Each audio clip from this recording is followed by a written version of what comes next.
Okay, welcome back. So, this is part two of topic three, the webs of history.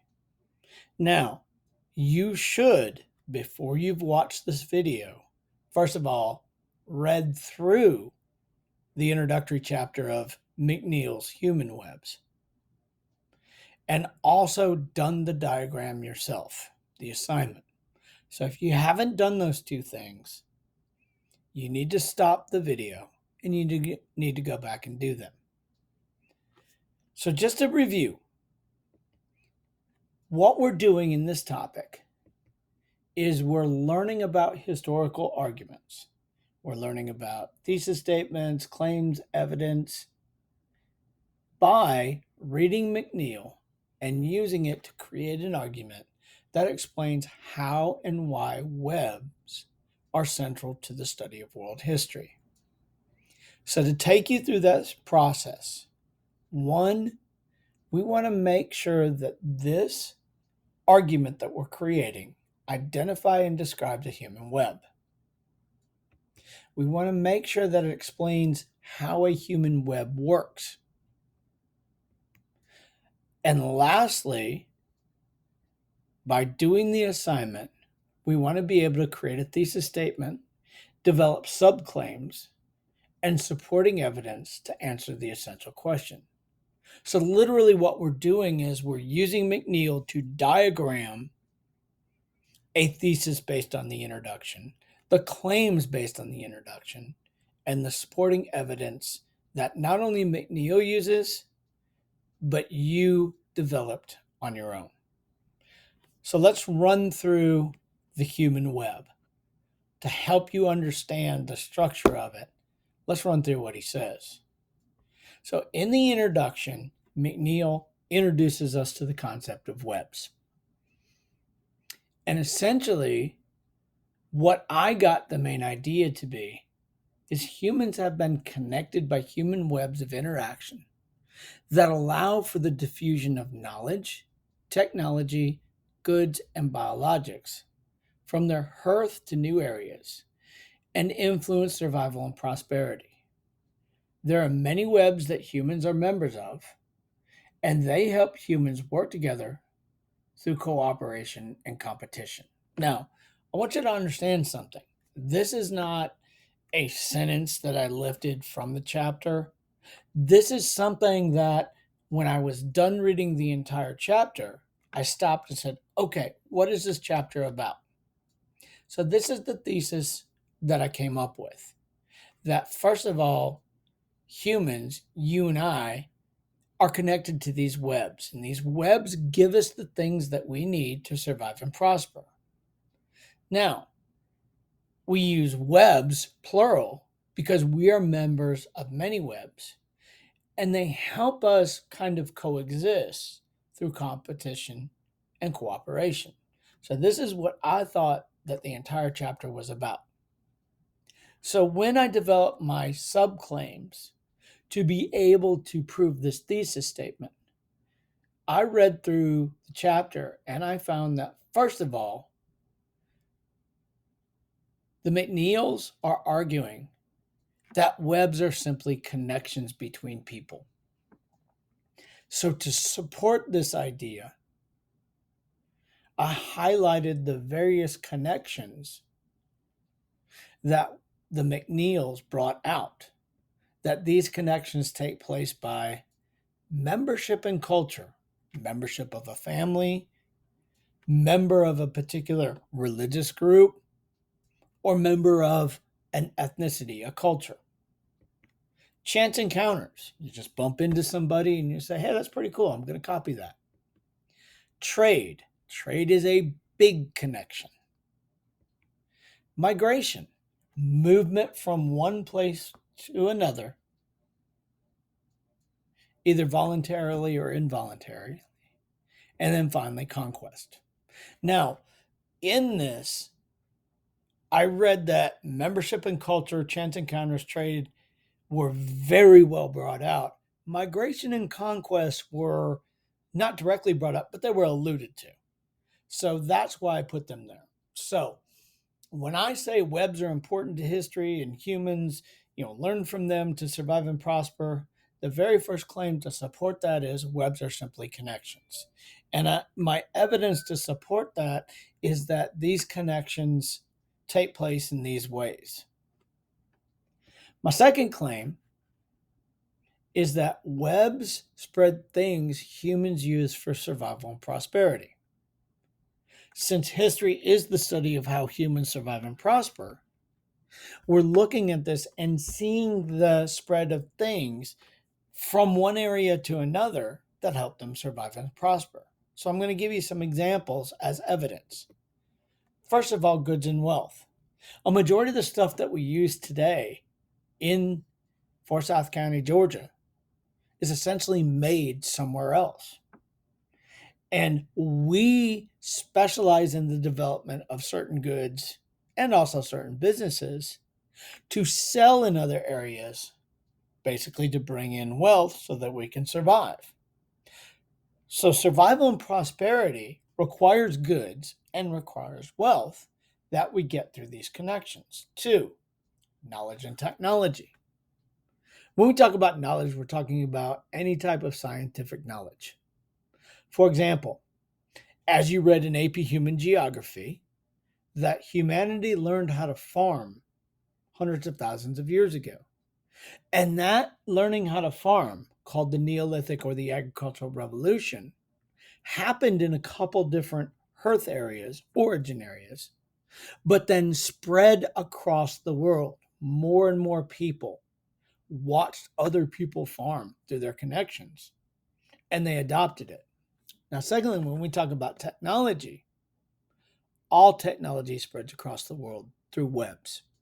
For example, the paper that hopefully you're taking notes on, or the paper that you wrote your notes on and wrote your diagram on, well, that was first made not in Egypt, but in China.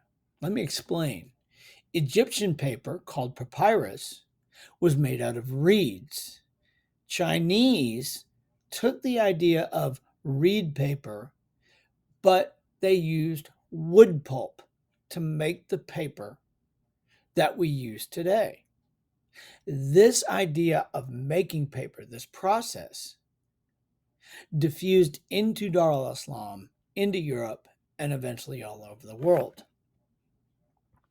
Another example would be culture. Look at where you live in Forsyth County. There is hundreds of different religions that people practice. Now, religions is by no means the only part of culture, but it is probably one of the most evident examples of culture, because none of the religions, Hinduism, the different forms of Christianity, Buddhism, Confucianism, they were not founded here in Forsyth County. Rather, they came here mostly through migration, but also through some other connections that we've talked about. Finally, we have biologics. When we talk about a biologic, we're talking about a plant, an animal, or some sort of microorganism. We're not talking about humans. And essentially, these things also spread across webs. For example, when you talk about Georgia being the peach state, well, peaches did not grow originally in Georgia. They grew in Central Asia. And somewhere through the process of history, got the seeds for the peach trees, came to Georgia, planted them, and they grew very naturally here. So when we talk about the second claim that McNeill makes to show and prove that webs are central to human history, is the fact that they spread the things that humans use for survival and prosperity. Now, as we read further, we come to claim number 3. That when we look at webs and the different webs that humans survive on, we are members of many different webs. I want you to think of these as levels. We begin with the most basic webs, your family is a web, either your nuclear family and also the kinship group, the larger areas that essentially you are members of. We move on to local neighborhood webs, state webs, regional webs. For example, you might live in a neighborhood and have friends. That would be your local web. And obviously, we all live in Georgia, and that would be a state web. And regional webs, well, that would be North America or the Americas. Finally, we're members of cultural webs, focusing on ethnicity and religion along with other things. And finally, we are all members of the World Wide Web. Not just that thing you click on, but this network of connections that take place across the world. So, webs are important for history because look, people, humans throughout history have been members of many different webs. Claim number 4 that I got out of the reading is webs combine both cooperation and competition. Now, this is where McNeill gets a little bit fuzzy. So, when I read it, I made sense of it the following ways. One, webs force you to specialize. For example, when you grow up to be a big boy and a big girl, you're going to specialize. You're going to get a job in a particular specialty. Maybe you graduate from Georgia Tech and you get a job with computer programming or engineering, or UGA, you go into business, or North Georgia, you become a teacher, so forth and so on. Well, you're going to use those talents and that experience to provide services to other people. And you're going to collect money to be able to buy the things that you need to survive and prosper. That's what specialization is. So when you look around the world, each area has resources and things that they're good at. So they're going to specialize into that, and they're going to put their goods and their services into the web with the hope of getting wealth back. That would be the cooperation.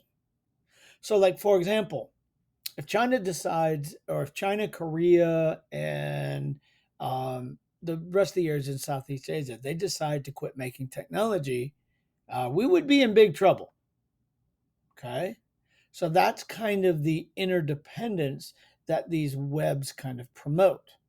So webs are important because they make people cooperate through history. Now, when we talk about competition, well, there's always outside threats, and there's unity in numbers. Also, this allows us to become stronger.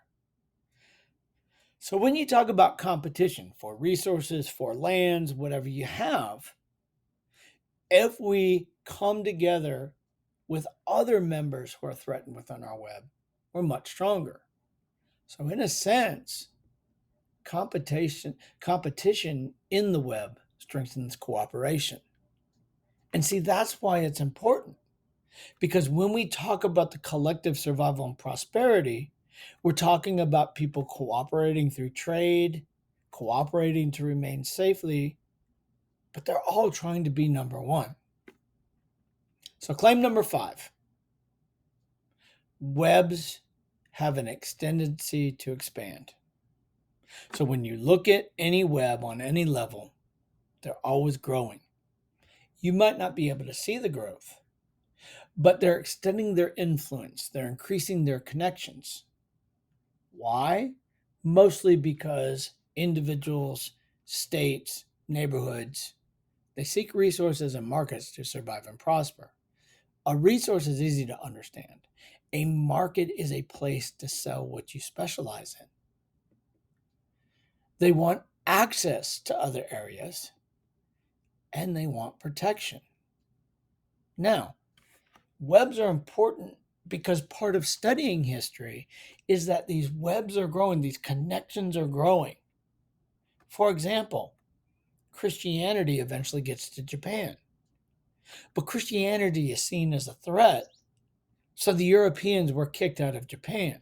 But in order to get resources, markets, and access to outside good, along with extra protection against the Europeans.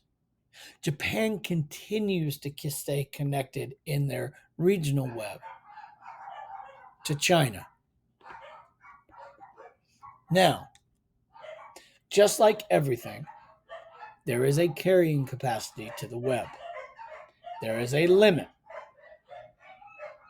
And eventually, a web will collapse because it simply is too big. So we come to our final claim on why webs are important in world history.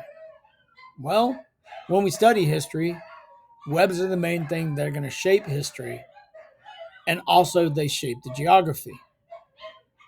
We're looking at how humans collectively survived and prosper.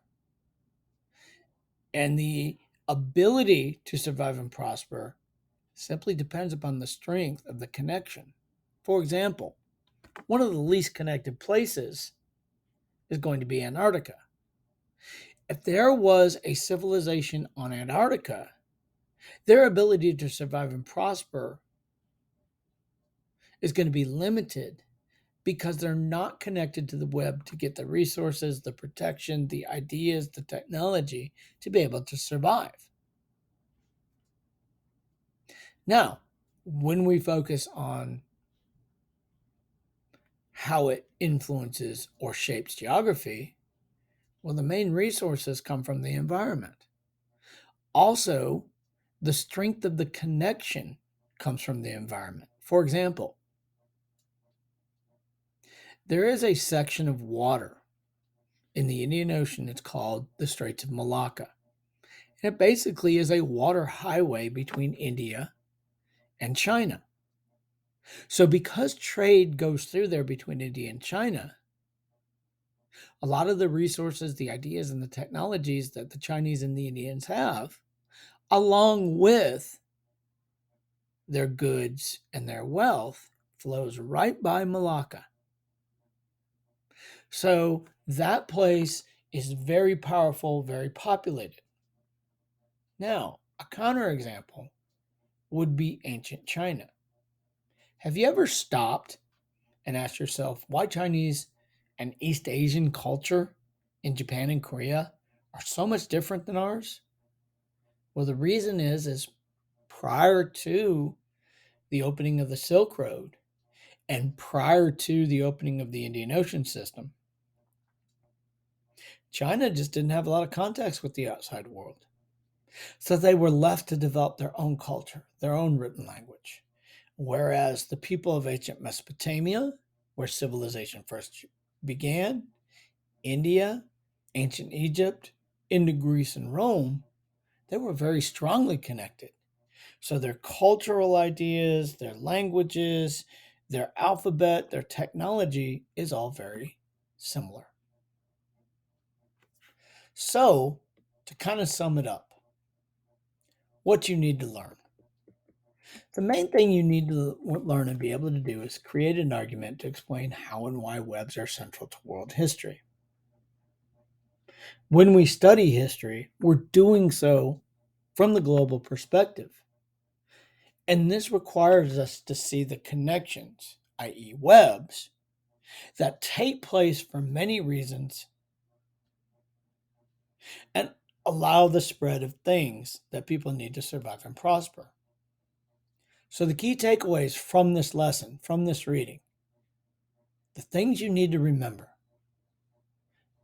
One, webs are connections between humans that take place in many ways.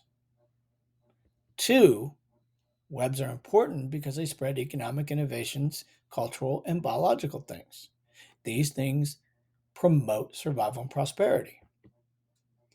We are members of every web from a variety of webs, and they foster cooperation between individuals and groups and also competition.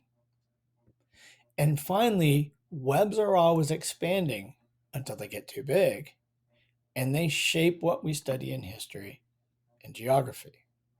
Now, the other thing that I hope you picked up on this is anytime we look at an argument in world history, we're looking for the context, the setting, the thesis, the subclaims, and the evidence that the author is making so we can evaluate this. I know that this is a lot, but as we go through the course, you'll understand this more and more and see this because this is the foundation for doing history.